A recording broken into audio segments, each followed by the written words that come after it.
The gods of Olympus were never idle. They meddled in mortal lives with subtlety and ferocity, bestowing fortunes and curses, miracles and miseries, rewards and punishments with equal measure. Their arrows, both literal and figurative, could pierce the hearts of kings and peasants alike, of the righteous and the corrupt, and no mortal could escape their reach. Among those touched by divine influence was the royal family of Athens. King Theseus, renowned for slaying the Minotaur, ruled over the city with wisdom and courage. His queen Phaedra, a princess from Crete, possessed beauty and virtue in equal measure.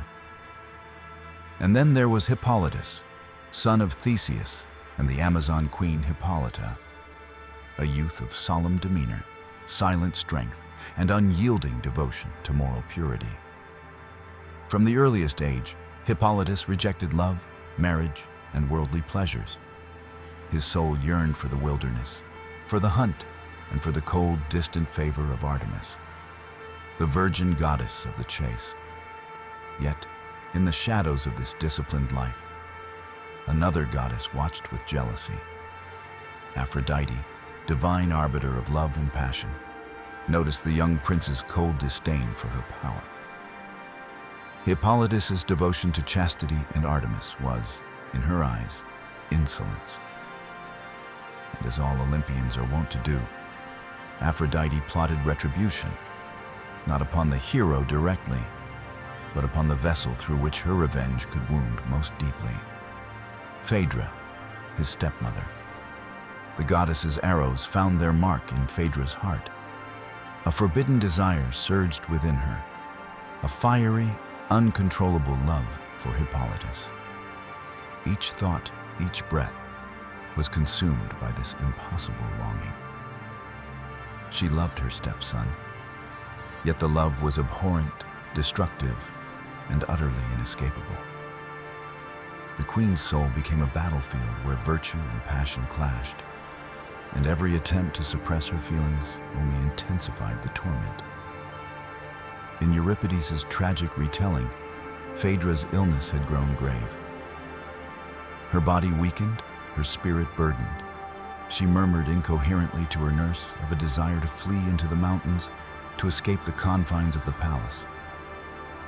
The attendants, puzzled by her ravings, could not discern the source of her distress. It was only under relentless questioning that Phaedra, with trembling lips, admitted the unthinkable. She loved her stepson, Hippolytus. The confession stunned the women around her. They recoiled at the scandal it implied, their faces mirrors of horror and disbelief. Yet Phaedra spoke further, revealing the extent of her torment. Despite the relentless grip of passion, she had resisted, clinging to honor, to her marriage, and to her conscience. She had chosen, even in agony, to die rather than betray her virtue. Death, she believed, was the only path to preserve her good name. But the nurse, wise and loyal, feared for her mistress's life. She pressed Phaedra to relinquish her struggle, to surrender to the love that the gods themselves had stirred within her. Phaedra recoiled in disgust, her face a mask of shame. Yet the nurse persisted, reminding her that even immortals succumbed to desire. At last, with reluctant acquiescence, Phaedra allowed the nurse to intervene. Hippolytus returned from the hunt, ignorant of the storm brewing within the palace. The nurse met him with cunning, exacting a solemn oath of silence before revealing Phaedra's secret, the queen's forbidden passion. Hippolytus recoiled in horror. To him, the world was now sullied. His voice rang with righteous indignation. Great Zeus, why have mortals been brought into this sorrowful world? Women who should nurture life instead bear the power to destroy it. He cursed womankind in general, wishing the earth itself could bear children rather than the frail human form. The nurse reminded him of his oath, But Hippolytus retorted that his tongue alone had pledged silence. His mind remained unbound. He threatened to reveal all to his father. But Phaedra, hearing his outrage, knew her honor and hope for love were now lost. She withdrew, weeping, into her chambers, resolute to preserve her name while destroying her own chance at happiness. Hippolytus remained, torn between revulsion and conscience. A servant of Artemis, he had never allowed the entanglements of the heart to sway his judgment. Yet he chose, after a bitter moment, to honor his oath and conceal Phaedra's desire, even as it poisoned the household's future. Unseen, death and despair had already crept closer. Soon, Phaedra's lifeless body was discovered, suspended in the stillness of her chamber. King Theseus, returning from a journey, was met with mourning and grief beyond measure. His heart shattered, he demanded answers. A sealed tablet in Phaedra's hand revealed a horrifying accusation. Hippolytus, she claimed, had attempted to assault her. Overcome by shame, she had taken her own life rather than dishonor the palace. Theseus, consumed by rage and sorrow, turned upon his son. Hippolytus, unaware of Phaedra's deceit, could only defend himself in vain. The king's wrath was merciless. He invoked Poseidon, the god of the sea, to punish Hippolytus without delay. The young prince accepted his exile quietly, preserving the truth even as he prepared to leave Athens forever. From the moment Hippolytus departed, fate, or the gods themselves, intervened. A monstrous sea bull, summoned by Poseidon, emerged from the waves. Terrified, Hippolytus's horses bolted. The chariot careened through rocky terrain, the wheels shattering, the reins tangling around his body. Bloodied and broken, he was found at the edge of death, dragged by forces beyond human reckoning. Artemis appeared at last, revealing the cruel orchestration of Aphrodite's vengeance and the falsity of Phaedra's claim. The queen's deceit, the god's wrath, and the inexorable power of fate were laid bare. Father and son were left to grieve, reconciled in truth. But scarred by a tragedy none could fully escape, Hippolytus died in the shadow of the god's schemes, and Theseus, king of Athens, wept alone, pondering the bitter question that hangs over mortal life. Are we the architects of our own fate, or merely pawns for forces we cannot comprehend? Perhaps, in truth, mortals are only ever the playthings of gods, their lives swept along in currents too vast, too deep, for even kings to navigate. Time passed slowly in the halls of Athens, heavy with grief. Theseus, king and hero, sat amid silence, his mind awash with the torment of loss. The palace, once vibrant with life and ceremony, had become a chamber of shadows and sorrow. Phaedra was gone, and the accusation she left behind poisoned the very air the king breathed. Every corridor whispered her name, and every stone seemed to weigh him down with the enormity of betrayal, or so he believed. But grief, even for a king, cannot remain passive. A messenger arrived, breathless and pale, bringing tidings that chilled the palace to its foundations. Hippolytus, the prince and son of Theseus, had been struck by a calamity so unnatural it seemed conjured by the gods as themselves. The messenger spoke of a beast born of the sea, massive, monstrous, its body the shape of a bull, yet forged from Poseidon's wrath. Emerging from the waves, the creature had terrorized the prince's chariot team, spurring the horses into a frenzy of death and destruction. The chariot careened wildly, wheels splintering on jagged rocks, the reins tangling with horrifying speed. Hippolytus, trapped in the twisting chaos of the reins, was dragged through the wilderness. His body was battered against stone and torn by brambles, lacerated and bloodied. Trees shook as the chariot surged past, birds scattered into the sky, screaming in alarm. and in the midst of it, the prince remained silent, his mind fixed on the purity and devotion that had always governed his life, even as his flesh suffered beyond measure. Theseus's heart sank as he listened to the grim account. He had invoked Poseidon's wrath in anger, and now the king confronted the terrifying consequences of his own fury. No mortal hand, famine could have wrought such destruction. The work of the gods was visible in every shattered wheel and broken limb. The palace trembled with the weight of inevitability, as if the stones themselves recognized the calamity that had descended. When Hippolytus was recovered, his body nearly unrecognizable, the king rushed to his son's side, bloodied, battered, and barely conscious. The young man lay amidst the wreckage of his chariot, a testament to divine cruelty and mortal misjudgment. Theseus knelt beside him, torn between anguish and the lingering anger that still burned within. For a moment, father and son regarded one another in silence, the enormity of the tragedy sinking into their hearts. Artemis, the goddess whom Hippolytus had devoted his life to, appeared at last. She glowed with an ethereal radiance, her presence both comforting and terrible. The wilderness seemed to recede in her light, and the palace walls faded into insignificance. Artemis spoke, her voice both gentle and inexorable. She revealed the full scope of the events, the divine manipulations that had ensnared the royal family. Aphrodite, spurned by Hippolytus's devotion to chastity and her own power, had cursed Phaedra with an impossible passion. Phaedra, tormented beyond endurance, had falsified her accusation to preserve honor, unaware of the chain of destruction it would trigger. Theseus's grief turned inward. He saw clearly, finally, that his own wrath had set the final stage for this tragedy.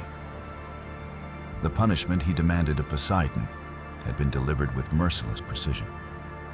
His son, the boy he loved and yet misunderstood, had borne the full force of the god's fury. And yet, despite the agony, Hippolytus had remained silent about Phaedra's deceit, preserving truth and honor even in the shadow of death. Hippolytus, weakened and bloodied, lifted his eyes to his father. The king, kneeling beside him, felt the weight of centuries of legacy, the burdens of kingship, the inevitability of divine interference, and the limits of mortal judgment. For a brief moment, the palace felt like the quiet before the world ends, the air thick with the sorrow of what was lost and the revelation of what had been hidden. Father and son reconciled in their shared suffering. Words were few, but each carried the weight of truth and forgiveness. Theseus wept openly, a man stripped bare by grief, seeing in Hippolytus not only his son, but also the embodiment of innocence destroyed by forces beyond mortal comprehension. Hippolytus, though near death, offered what comfort he could, his devotion to purity and virtue intact, even as life ebbed from him. Artemis withdrew quietly, leaving the mortals to confront the aftermath. The goddess, ever mindful of the world she had chosen to touch only through her acolyte, could not abide the scene of human suffering. In her absence, the palace was left to its echoes, the moans of servants, the quiet sobs of those who had loved Phaedra and Hippolytus, and the slow, steady realization of the truth that now lay bare. The tragedy of the royal family was complete. Phaedra, consumed by passion and deceit; Hippolytus, punished despite innocence; Theseus, blinded by grief and rage. All were ensnared in a narrative written by gods whose whims mortals could never fully discern. Each death and suffering was both punishment and lesson, a reminder that the lives of men are never wholly their own. In the quiet aftermath, Theseus remained at his son's side as Hippolytus slipped from the mortal world. The king wept for the loss of his child, the weight of paternal love mingled with bitter regret. And in those final moments, a question lingered in the air, heavy and unanswerable. Who truly bore responsibility for this ruin? The mortals who acted within their own conscience, or the gods who orchestrated every event with inexorable will? Perhaps in the end, the answer mattered little. Mortals, regardless of virtue or vice, remained forever at the mercy of forces beyond reckoning. They were, as always, the playthings of gods. And so, Athens mourned, not only the loss of its queen and prince, but also the collapse of innocence beneath the capricious weight of divine vengeance. Shadows lengthened over the palace walls, and the world seemed smaller, darker, and infinitely more fragile. The legacy of Hippolytus and Phaedra was a reminder that even the most virtuous cannot escape fate, and even the mightiest king cannot bend the will of the gods. The city of Athens awoke to a pall of sorrow heavier than the stones of the Acropolis.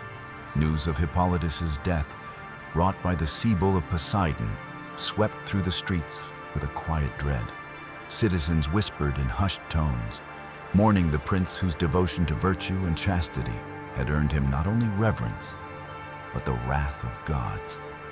Mothers clutched their children more tightly, and fathers, once confident in the strength of their households, felt the tremor of uncertainty and fear.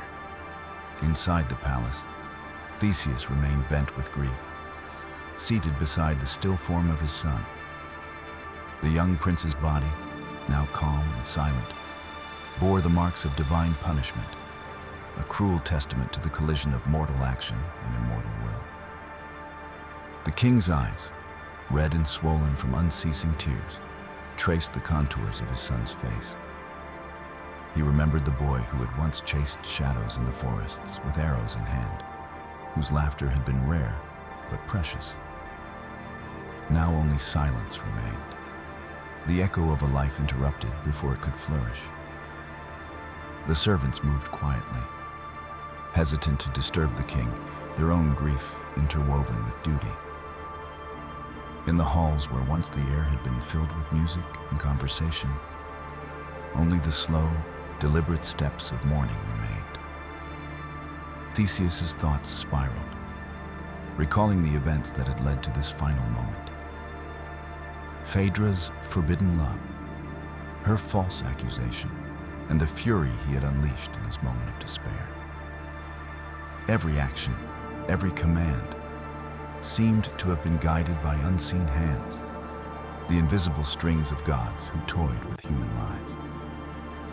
Yet even in this moment of despair, reflection began to pierce through the storm of grief. Theseus realized that Hippolytus's fate was not entirely his doing. Aphrodite's jealousy had sparked the tragedy, a divine scheme designed to punish the mortal who scorned her influence. Phaedra had been caught in this web, her virtue and honor twisted by passion she could neither control nor understand. And still, even in her deception, there had been courage. She had acted according to the only principles she could uphold in the face of divine manipulation. Theseus's sorrow was not simply for the loss of his son. It was for the helplessness of mortals in the face of forces they cannot command. The gods' whims, invisible yet absolute, shaped destinies. With the same care, a storm shapes the coastline, without regard for those swept away by its tides. Theseus wept not only for Hippolytus, but for himself, for all the decisions he had made in ignorance, and for the cruelty he had, unknowingly, unleashed. The people of Athens mourned in the streets. Citizens left offerings at shrines, lighting candles, and praying for the souls of both Phaedra and Hippolytus. Stories of the tragedy passed from mouth to mouth. And even as grief permeated every corner of the city, so too did a quiet, lingering awe. The people marveled at Hippolytus's devotion to Artemis, a purity so complete it could provoke the anger of gods. They feared the might of divine forces and recognized the fragility of human life, caught as it was in the balance between virtue and calamity. Yet amidst mourning, questions arose that would echo through generations. Was this tragedy the result of human choices? Or were mortals merely pawns in the games of immortal beings? Could virtue protect a man when the gods themselves were determined to punish him? Hippolytus had lived with unwavering moral discipline, a life of purity and dedication. Yet even this could not shield him from destruction. Phaedra, guided by desire and divine coercion, had sought to preserve honor. Yet her actions, though morally defensible, precipitated catastrophe. In this realization, Theseus understood a deeper truth. Mortals act within the limited scope of their knowledge and power, while gods operate on a plane incomprehensible to human minds. The pattern of events, the curse of Aphrodite, the obedience of Hippolytus, the despair of Phaedra, the rage of a father, was beyond mortal control.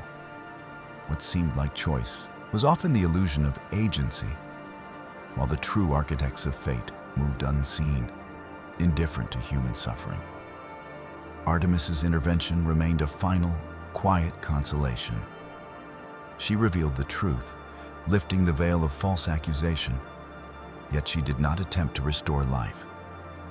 The gods could illuminate, guide, and punish, but they rarely reversed the consequences of their designs. Mortals were left to bear the weight of revelation, and in that weight lay both wisdom and sorrow. Theseus's tears for his son were mingled with the clarity of truth. Hippolytus's honor had been preserved, even as his life was extinguished. The palace remained quiet long into the night. The statues of gods in their niches seemed to cast longer shadows than ever, as if acknowledging the enormity of the events that had transpired. The halls echoed with absence, the laughter, the footsteps, the voices that would never return. Yet within that silence, a fragile lesson lingered. Life is fleeting. Virtue is fragile. And the wills of men are often subordinate to forces that cannot be tamed. In time, the memory of Hippolytus and Phaedra became legend. Scholars and storytellers recounted the tale in Athens and beyond, retelling the drama of forbidden love, moral struggle, divine vengeance, and mortal suffering. Each retelling carried the same truth, that the lives of mortals are entwined with the whims of gods, and that even the most virtuous may fall victim to forces beyond comprehension. The tragedy of the royal house of Athens was complete, and yet it endured, immortalized in myth. Theseus, though heartbroken, emerged from grief with the knowledge that human understanding has limits, that virtue and honor, though admirable, do not grant immunity from the caprice of fate. Hippolytus, who had lived and died with devotion unwavering, became a symbol of purity and the peril inherent in divine neglect. Phaedra, torn between love and honor, a victim of forces she could neither resist nor fully understand, remained a haunting figure of human passion caught in the machinery of gods. And so, the tale concludes, leaving a question that continues to haunt mortals. Do we shape our own destiny, or are we ever merely instruments of the divine? Perhaps the answer lies not in certainty, but in reflection, the uneasy awareness that the gods watch, that they act, and that we, for all our virtue, live our lives perpetually at their mercy. The story of Hippolytus and Phaedra endures not only as tragedy, but as a warning, a reminder, and a meditation on the fragile boundary between mortal will and immortal design. In the quiet aftermath, Athens remained alive yet forever changed. Its streets would see new generations, new kings, and new heroes, but the shadow of the past lingered, a ghost of love, honor, and divine retribution. The names of Hippolytus and Phaedra echoed through time, reminders that mortality is fleeting, and that even the noblest of hearts may be undone by forces unseen, forces that play with lives as a child might with fragile glass. The lesson was eternal, the sorrow permanent, and the question unanswerable. In the struggle between human morality and divine will, who truly holds the power?